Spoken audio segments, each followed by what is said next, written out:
Good afternoon. I'm Dr. Dean Sidelinger, the State Health Officer and State Epidemiologist in Oregon. I want to start by giving you a quick overview on the status of COVID-19 in Oregon.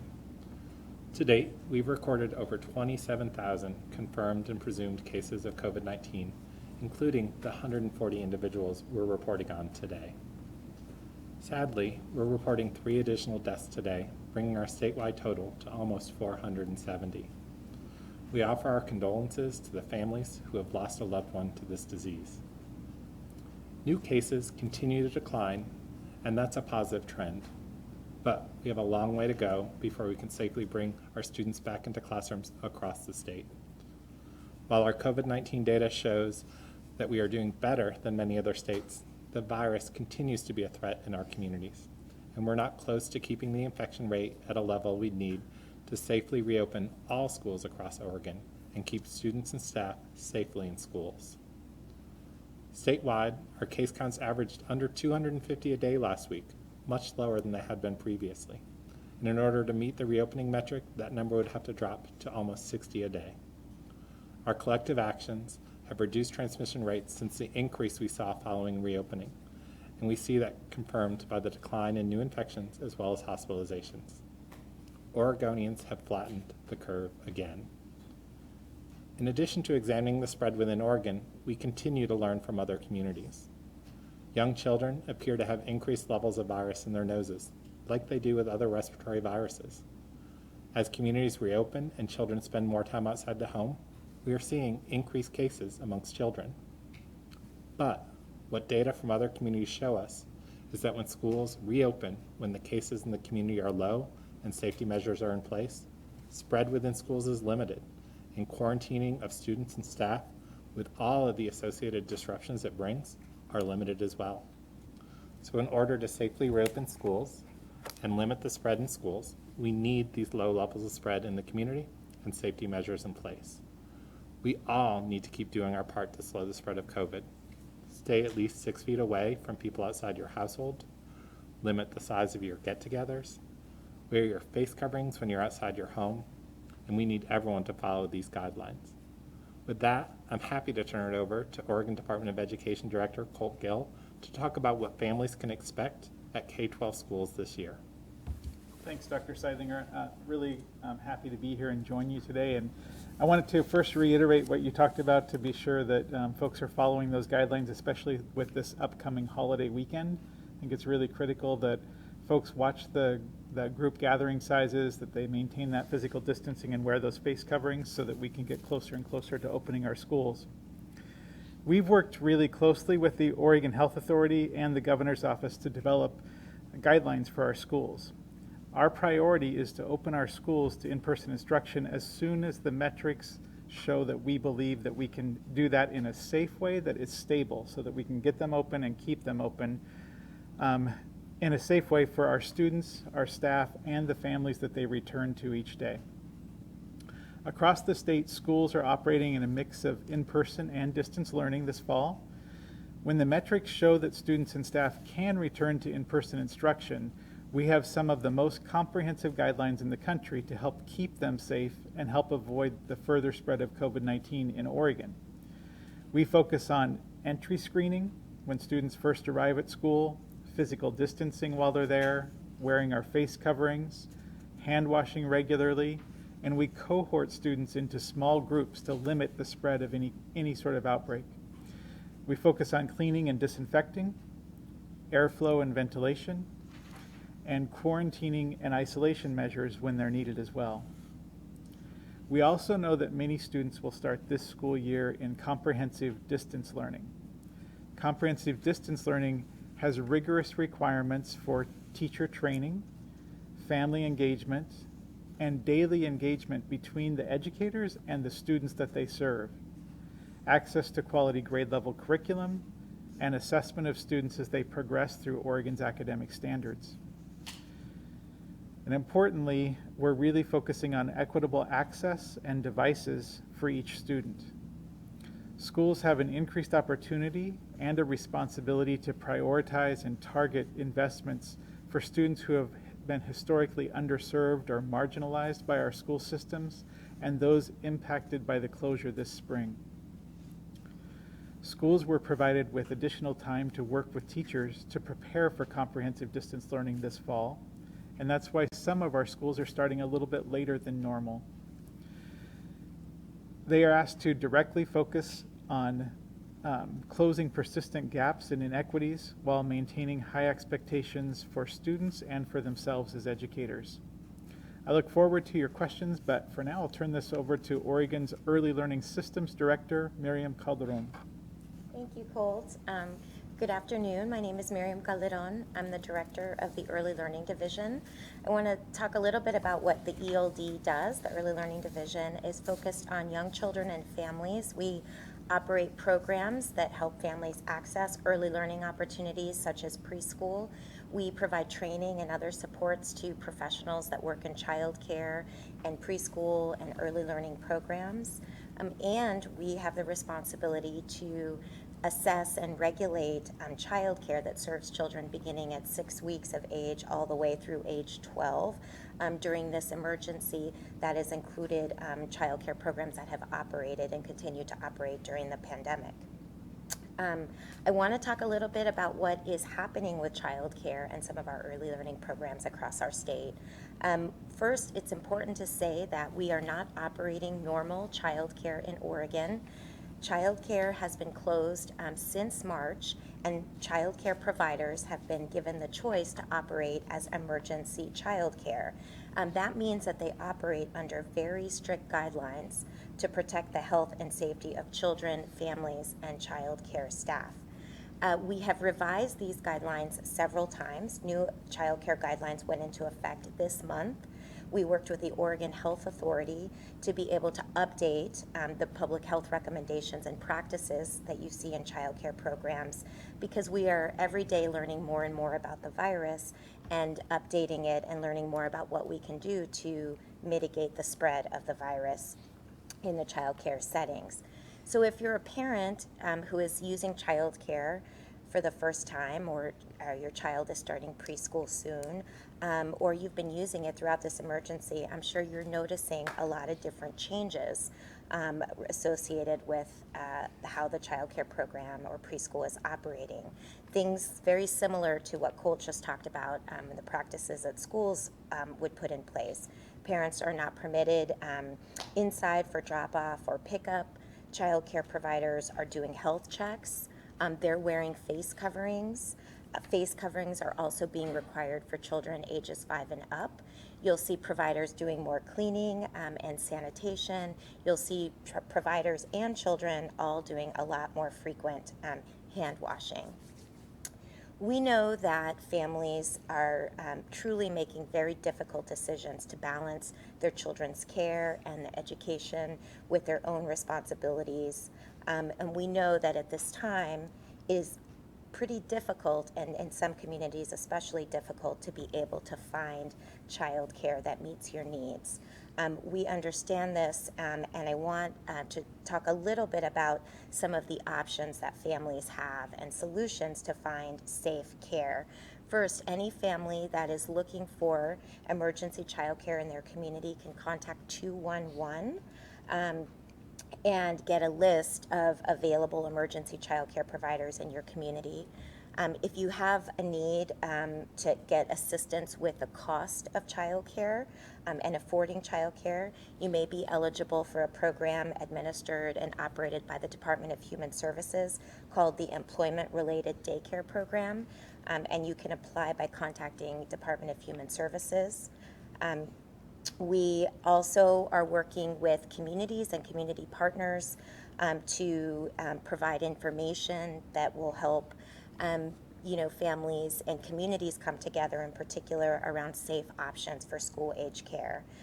We recognize that childcare and early learning is essential for children's healthy development, and it's an important support for families and for our state's economic recovery.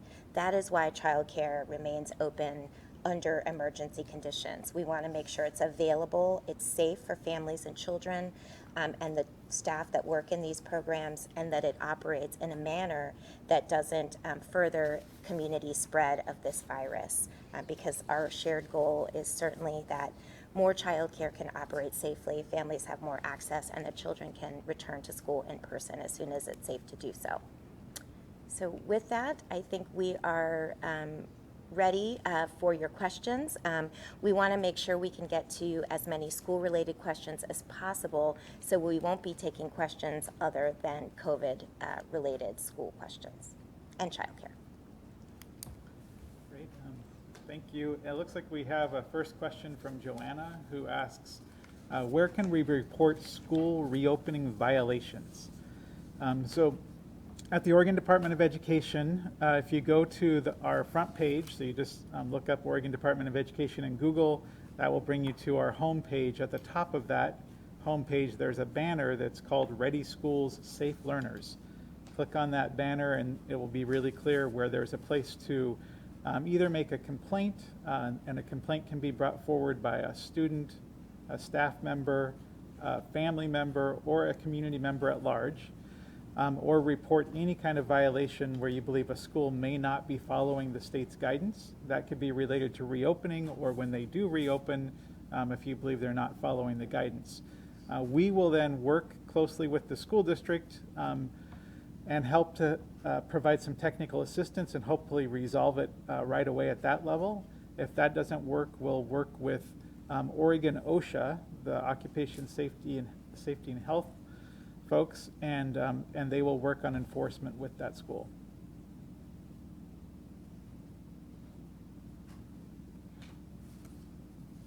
Oh, next one is free. Looks like this one's for me as well. So a question from Chris says, I'm having difficulty understanding state guidelines for tutoring during COVID. What is the state of Oregon's suggestion or guideline about students meeting with tutors currently? And can it take place in public with social distancing, or is it required to be conducted online? So I would say there's a few things I'd like to share about this. So families can choose whether they want to have their child tutored today just like they could before COVID happened. And families always have that choice. It sometimes raises for me concerns about inequities, and so I'm hopeful we can work with community partners to make tutoring available to all families in Oregon, rather than those that just those that can afford that additional cost. Second to that, I would say that you definitely need to follow the general guidelines from the Oregon Health Authority and the governor's office related to meeting with others. So you would want to keep those group sizes small. You would want to ensure that people are maintaining physical distancing, that they're wearing face coverings, and really, if at all possible, the tutoring should be done remotely. So if they can meet with this tutor online, that would be the best way to go. My effort here is to ensure that we have as few cases in the state of Oregon so that we can open our schools to regular in-person instruction on a daily basis. And the more risks we take by having tutors meet with multiple students throughout a day, the more likelihood we are to have other kinds of outbreaks in Oregon that will keep us from opening our schools. So we have a couple of questions that are related, so I'll read the two questions and then try and answer them together. Christina asked, I would like to better understand why OHA feels that it is safe to send 5 to 9-year-olds into large group settings. And Janice asked, how can being in a building with 500 people, kindergarten through 3rd grade, students plus staff, be safe for 6 to 7 hours a day at this point? I think these two questions really refer to our prioritization to bring kindergarten through 3rd graders back to in-person instruction when it is safe to do so. We've set some metrics on the number of cases in a county, slightly higher for this population, because we know that that still represents a reduced rate of spread in the community, so with less likelihood to introduce the case to the community, and that the safety measures that are put out in the Ready Schools Safe Learners that all schools, public and private, have filed with their public health partners, as well as the Oregon Department of Education, are set up to protect the students, staff, and the families that they return to when they come to school. By prioritizing kindergarten through 3rd grade students, we know that we will provide in-person instruction to some of the students who can most benefit from that in-person instruction, who've often struggled with some of the learning that happens remotely. By having less students and staff in schools focusing on just those lower grades compared to the entire elementary school grades or full grades that are in school, we will have less people on the school site, the ability to maintain that physical distancing, keep up the safety sanitation measures that happen in schools, the face covering guidance that's in place, so that we can keep those students and staff safe while they're in school and keep their families who they're returning home safely. Our guidance, the Oregon Health Authority and Oregon Department of Education guidance really stress the safety and the health of the people who are returning to schools and the benefits of education that our students deserve here in Oregon. Our next question is from Nate, and it asks what this 5% statewide metric is based on. I think Nate is referring to our percent positivity. When we look at the number of COVID-19 tests that are done, we want to know what percent of those tests are positive in any given basis. So we look at the previous weeks to see if the percent of positive tests are 5% or less in the previous 3 weeks, both at the county level as well as the state level for returning all students to class. What this number tells us is that by having a lower number of positive tests, it indicates that we have an adequate supply of testing in the state. And that, combined with the case rates, the number of cases we're seeing in those counties, give us an idea of lower spread in the community and a public health and clinical response that can meet those, so that again, we can reduce those cases, reduce the likelihood of introduction into the school, and public health can stand ready if we identify a student or staff member with COVID-19 that we can appropriately investigate, get that person to isolate, and quarantine individuals who are potentially at risk from getting COVID-19. Caroline also asked a question about the 5% metric, and she asked if the state needs to go below 5% for 3 weeks, or is 1 week enough for kindergarten through third grade classes to resume if the county meets the metrics. The statewide metric of percent positivity is in place for the return of all students, K-12, to in-person instruction.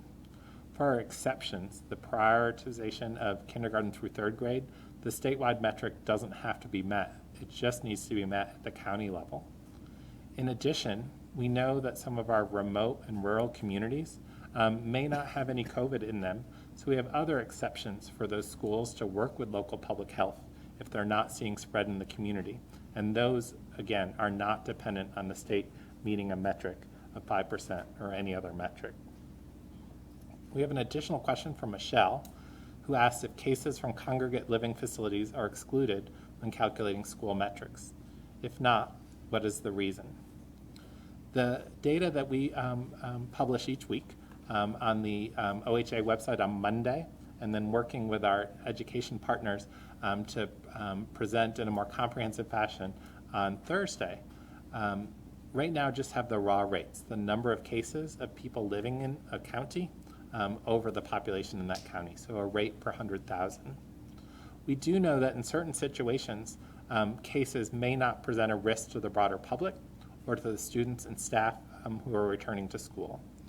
A great example of this is our Department of Corrections facilities. The adults in custody who are in those settings don't pose a risk to the community. And we've seen very limited spread from the workers and other staff who come in and out of those facilities. So if a county is getting close to meeting the metrics with limited spread in the community, and most of the cases coming from a correctional facility, we would manually take those cases out and recalculate the rate to see if they meet that. For congregate living facilities, we would also do a similar thing. If a county is close to meeting the metric, and most of the cases have come from an outbreak in a congregate living facility, like a skilled nursing facility, we could see what that rate is. But what we also have to take into account is that we've often seen some spread within the community associated with those skilled nursing facilities or other congregate living sites. So we'll do that on a case-by-case basis. And we're committed that if we ever remove any of these cases from our rate calculation, we will make a note of that, why we did it, and show the number that we got.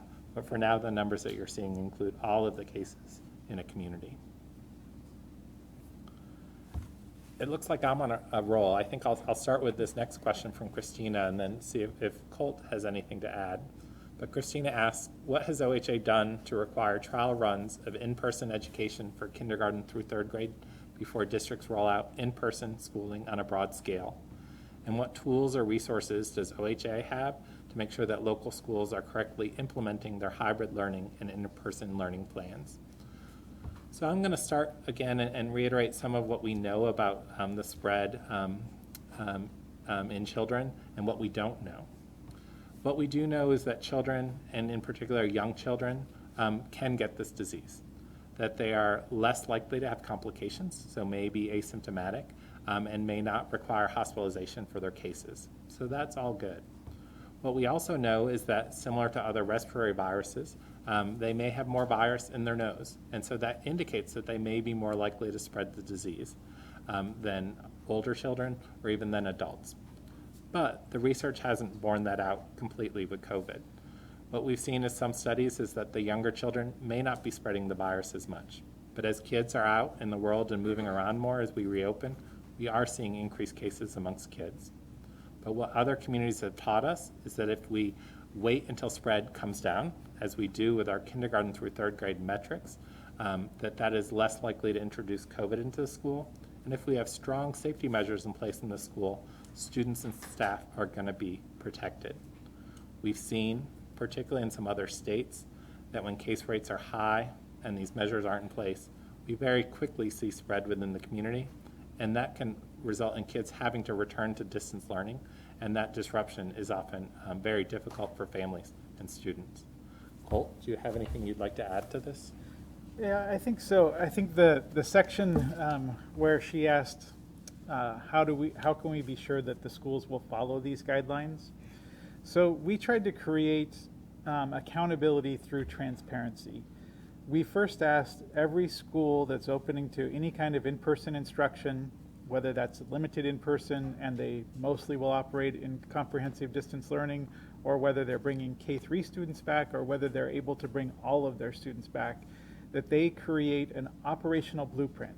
So they take a look at every one of the guidelines and requirements that OHA and ODE have put forward. Then they, in another column, they state exactly how they're going to meet those requirements. We ask them then to turn that into their locally elected school board as one measure of accountability. We ask them to share it online with the community that they serve so that every parent and community member can see how that school is going to implement the guidelines. We also ask them to share it with the local public health authority in their county so that the local public health authority can weigh in and offer guidance if they believe there may be something that isn't operating up to protocols. And finally, they review it and turn it into the Oregon Department of Education. On our Ready Schools Safe Learners webpage, you can review all the blueprints from every school in Oregon, whether it's a private school, a charter school, or a public school. And then from that point forward, we will operate off reports of noncompliance or complaints that come forward from students, families, or staff members, or community members. Great, thanks. I think I'll take this question. This is from Nicole. Why can places operate all-day childcare for students, but most schools can't reopen? Thank you for this really important question, Nicole. I think I'm going to start with the first part about why childcare is remaining open right now. And first go back to a point that I made earlier. Childcare is open only under very strict guidelines and emergency childcare. So what that really means is when childcare is open and implementing these very important practices and guidelines, we believe it is safe for children to be able to use these programs and do so in a manner that's safe. It's never going to be 100% risk-free, but what we've been seeing throughout the duration of this emergency, now we're 6 months into this phase of only operating emergency childcare, is that we've seen that our providers have been doing a very good job of implementing these practices, and we have seen very few outbreaks in childcare programs across our state. So I think that that gives us confidence. It's obviously something that we continue to monitor, that it is safe for childcare to be open, emergency childcare to be open right now if these guidelines and practices are being adhered to. It's never risk-free for the staff that work in these programs or the children and families that utilize them. But again, I want to emphasize our providers have been doing a really great job with emergency childcare. And what we are learning is that these practices are helping to mitigate the spread of the virus.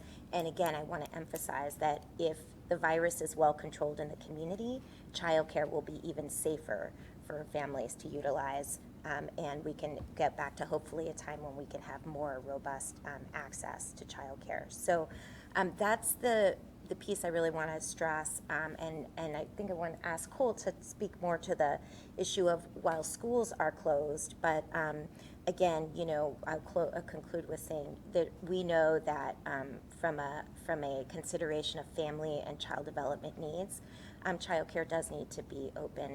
It's for young children. It is where they learn and grow through social interactions with their peers in these programs, and we know that families and other essential workers can't do the important work that they're doing to support our state's response during this pandemic if childcare providers also aren't willing and able to provide emergency childcare. Great. Thanks, Miriam. And I do want to recognize that, you know, our public schools also serve this really important side benefit of providing childcare. While students are in school learning, they're also being provided childcare. I think that the issue is challenging to explain, but really what it is, it's a matter of scale. So if we think from a public health lens,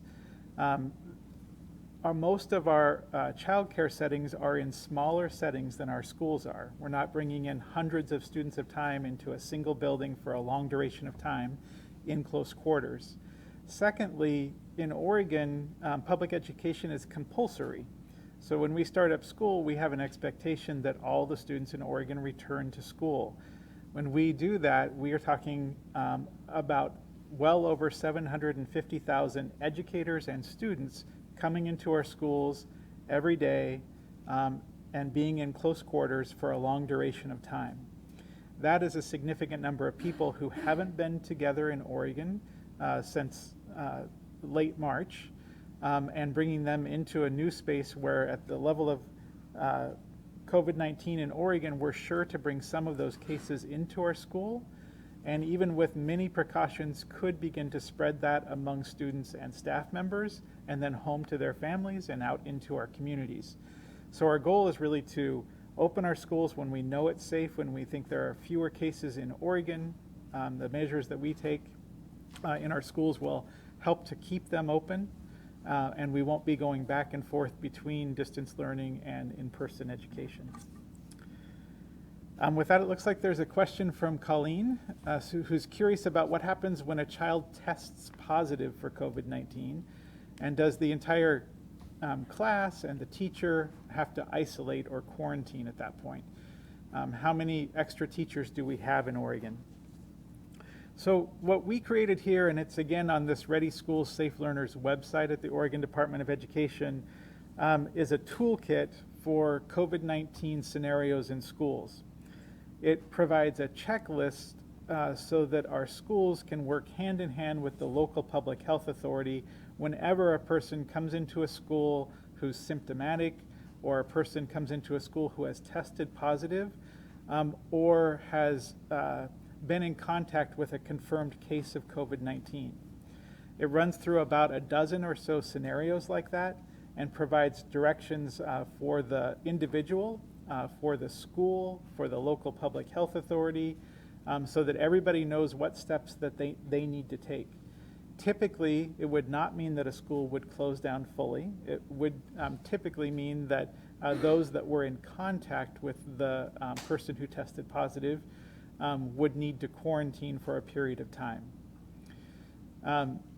Again, because every case is a little bit different, that's why local public health is involved, and they will review and do contact tracing and testing as necessary and help advise the school on what level of closure may need to happen. I'll make sure that Dr. Sidelinger, he may want to make any adjustments to the answer I just provided. But before that, I do want to note that Colleen also asked how many extra teachers do we have. So we don't have extra teachers in Oregon. We do have substitute teachers, but I would say we have a shortage of substitute teachers. And when we reviewed the data about our substitute teachers, a pretty high number of them would be considered at a higher risk with COVID-19 due to their age alone.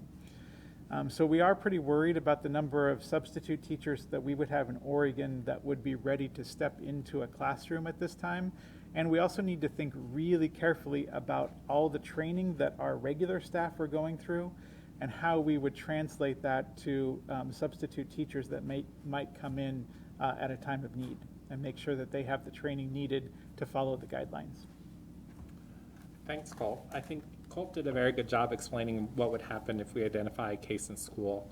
That's the advantage of the Oregon Health Authority and Oregon Department of Education working really closely together on these guidance and working with our local partners in schools and public health. Maria asked a question, will kids be tested if they attend school physically, and how will that work? Right now, there's not a plan for widespread testing of students or staff before return to school. That's why we have in place the metrics for reducing the cases in the community so we can reduce the risk of introduction of COVID into the schools. Those measures, along with the safety measures that are in place, including small cohorts to limit spread if a case is identified in schools, are in place. In the future, with increased availability of tests, particularly rapid tests that can give results kind of at the time it's drawn, if spread within communities goes up, we could consider working to do more surveillance testing or routine testing of students and staff as they come in. But for now, we think that the metrics we have in place to reduce cases, to prevent the spread within schools, and a strong partnership with schools and public health to investigate any cases in schools and appropriately keep people out of schools who've been exposed or are sick will protect the students and staff as they return to schools. It looks like I could probably pick up this question from Heidi, who asks, how are the individual education plans being handled, so IEPs? Are they being adjusted or amended due to the change in the style of education? And what will education look like for students with special needs children? So one thing I would share about this just right off the bat is that our students who experience disabilities do all get an individual education plan. And individual is really the key part, because every one of those students has assets and strengths and needs that need to be addressed. All of our schools are still required to serve students through their IEP. They can make amendments if needed, but the hope is that our educators will be able to meet those students' needs through whichever instructional plan they need to operate under. We do have the ability for each of our schools in Oregon to open to what's called limited in-person instruction. So even though schools by and large are operating through distance learning, each school, if it has been COVID-19 free among its students and staff, can bring in students for up to 2 hours a day to provide additional instruction and supports.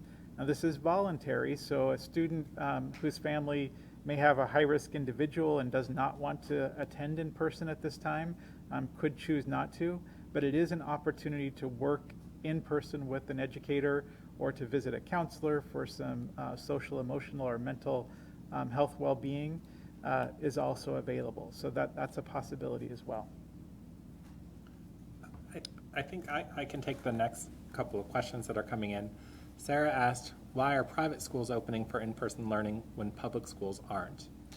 The Ready Schools Safe Learners guidance and the metrics apply to public and private schools alike. So they need to meet those same metrics for reduced community spread. They need to follow the Ready Schools Safe Learners guidance, and they need to file their plans or share their plans with local public health and post them on the Oregon Department of Education website. If there are schools that you think are not meeting this, the contact information that Colt shared before about complaints or questions about school reopening is a place that you could go to. Vanessa asked about school buses. School buses are a challenging place, much as buses and public transportation have been during this pandemic.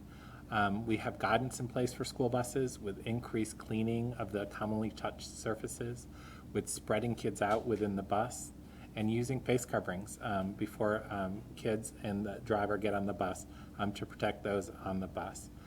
Where possible, if they can open windows and increase ventilation, that also adds some increased level of safety and protection on the bus. But we will see less students, and those students will be spread out on the bus in this school year. And I think I can take the next few. So one person asked, are the complaint forms available in languages other than English? And unfortunately, right now they are not. We are working on the translation system so that those are live forms that feed into a system, and we're trying to get them translated as quickly as we can. In the meantime, we do have translators available. If you call the Oregon Department of Education, you can make your complaint that way. Your complaint can be made anonymously, although it's helpful for us. The more information we have, the better. But you can call in and make that complaint, and we can translate that way as well. Then Martha asked, what's being done for schools that don't have good ventilation? And maybe we can, Dr. Sidelinger and I can both take this one. But the guidance that OHA and the Oregon Department of Ed put out together does have requirements related to ventilation. And we do ask that schools take every necessary action to create that ventilation. Sometimes that means opening windows, and that could mean opening windows even in the winter. And we also recognize we have some schools that don't have windows in some classrooms or windows that can open. So in those cases, we would be advising schools to think carefully about whether that's a space that they would want to hold classes in with students. I think in addition to the ventilation, we try to layer on multiple protections for the students and staff coming back to schools. So we focus on the ventilation, but we also focus on spreading people out within that space and using face coverings, mostly masks for the students and staff that are in those settings, with face shields reserved for some specific instances that can facilitate the teaching. So we use ventilation, spreading kids out, spreading kids and adults out, and those face coverings to try and protect the folks who are in those settings. Okay, and then Lori asked how we're addressing the lack of access to college testing, so SAT or ACT testing for the class of 2021 in Oregon. And so those two organizations, the College Board that runs SAT and then the ACT testing folks, have been working with school districts and with other providers to create spaces for students to take assessments. We're trying to partner with them so that they offer more opportunities at a smaller scale, so that we're not bringing in as many students for those events as has been done in the past. We have a team at Oregon Department of Education creating a first draft of what testing protocols could look like for those assessments, which typically happen on Saturdays in Oregon. And then those protocols will be reviewed by the senior health advisors here at the Oregon Health Authority. Oh, and this one looks like it may be for me as well. So Janelle writes, what services are being offered to support student mental health during this time? So again, we turn back to our guidance. So we have several sets of guidance. And again, if you go to that Ready Schools Safe Learners webpage, it's a banner at the top of the Oregon Department of Education page. You'll see some guidance for comprehensive distance learning and for learning in schools. Both of those have specific requirements and a number of resources for social, emotional, and mental health well-being for students and staff.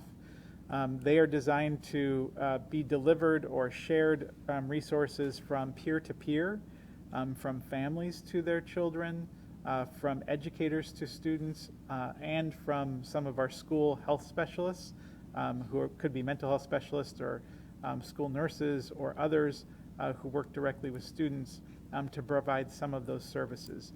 A lot of those are in partnership, again, with the Oregon Health Authority around Addie's Act, suicide prevention activities as well. So those are really important resources to take a look at. I think that I'll turn this back over to Dr. Sidelinger to close us out. Thank you, everyone, for submitting your questions today and for staying with us a little longer today. It shows that schools and returning kids and staff safely to schools is an important topic for us here in Oregon. That's all the time we have today. I want to thank you for joining us. I want to thank my colleagues for joining us, and have a great day.